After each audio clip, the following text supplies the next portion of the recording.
What's up? Xin chào 500 anh em. Chào mừng anh em đã quay trở lại với channel Boss Gear. Thì hôm trước mình đã có làm mod lại cái con này EK số 8 WV2 này.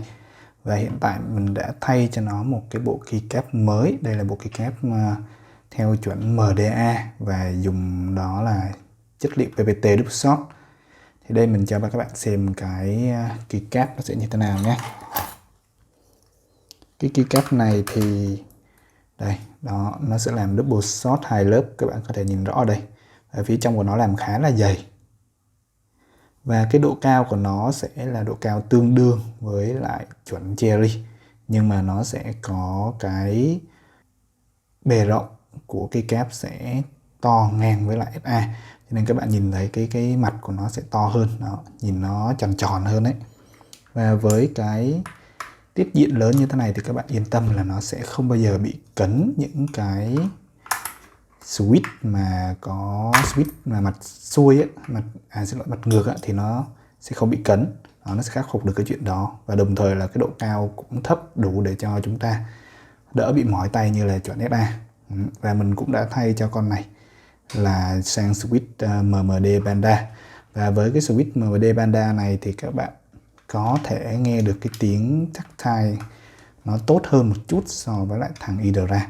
Và cũng như mình đã lúc lại rồi, bây giờ mình sẽ cho các bạn xem thử cái sự khác biệt giữa switch MMD và cái keycap này so với lại phiên bản trước mình đã mod nhé.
Ok, như vậy là mình đã cho các bạn nghe thử cái tiếng sound test rồi. Và thực sự là nó nổ rất là to so với lại cái phiên bản sử dụng Brown của cái thằng Idra. Và cái tiếng của nó nghe rất là sướng.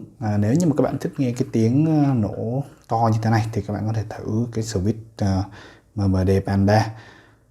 Đây là hiện tại là mình chưa có test mod nha. Còn nếu như mà test mod thì cái âm thanh của nó chắc nghe nó sẽ còn kinh khủng khiếp hơn nữa. Ok, các bạn thấy sao về cái combo này? Hãy để lại comment ở phía dưới phần bình luận nhé. Cảm ơn các bạn đã theo dõi video. Nhớ like, share và ủng hộ kênh Boss Gear đấy. Bye bye.